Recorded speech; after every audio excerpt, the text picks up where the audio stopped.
Hello there, folks. It's John Pelham. When I was a kid growing up on the farm, I always really looked forward to Sundays. Maybe not for the same reason everybody else did, but for me it was a good day because we'd go to church and Sunday school in the morning and come home and Mother'd fix a good meal, and then we'd just sit around the house and rest. Maybe listen to the radio or do things like that. I might get out and go ride my horse or something like that, but we didn't do any extracurricular type work around. We're building barns or building fence or those kind of things. Just the regular stuff, milking and getting the eggs and stuff like that. But it was just a good day for us to to rest and get ready for the next week. This was kind of all brought home to me the other day when Justin did a sermon, the last of his series on holy play, and he did the sermon on Sabbath and rest. And so I did a little bit of research before I did this, and I came up with some things. Come to see that the Sabbath was meant to commemorate the original seventh day on which God rested. And the seventh day of the week was on Saturday. So the Sabbath was considered to be Saturday.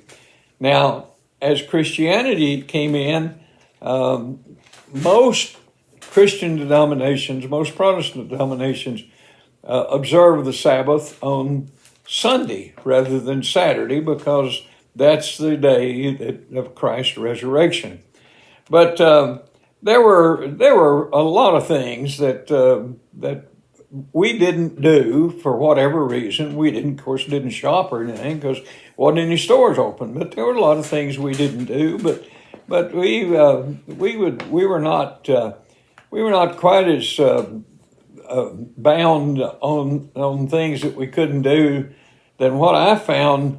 This is a list of 39 things that the original observers of the Sabbath couldn't do, and it was things like erasing and cooking and knotting and tying and winnowing and dyeing and shearing and weaving and demolishing, and 39 things that listed on there that you couldn't do.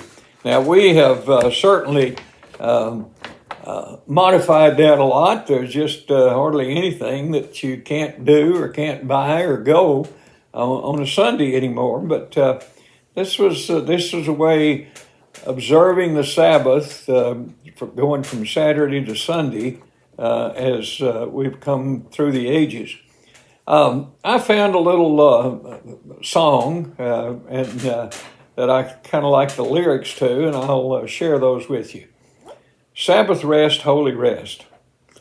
We set our work aside, we leave our cares behind on this day of Sabbath rest.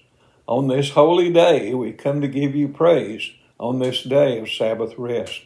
Sabbath rest, holy rest, on this day he set aside, hallowed, blessed, and sanctified.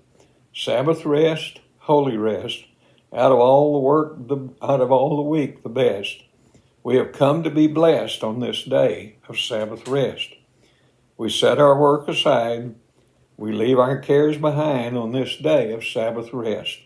On this holy day, we come to give you praise on this day of Sabbath rest.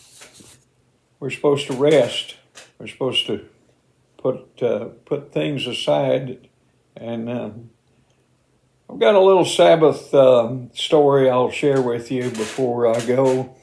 My dad and mother were pretty big about making sure we did certain things and didn't do certain things on Sunday, but Daddy bought a bull from a ranch up north of where we lived, and the only time he could go get it was on a Sunday. So one Sunday after church, we went out, loaded up, went up there and got the bull and brought him home. And really nice looking little polled Hereford bull, and we put him in the patch up above the house and fed him, and went up the next morning to turn him out in the pasture, and the bull was gone. I mean, when I say gone, I mean gone. We couldn't find any evidence of where he had gotten out.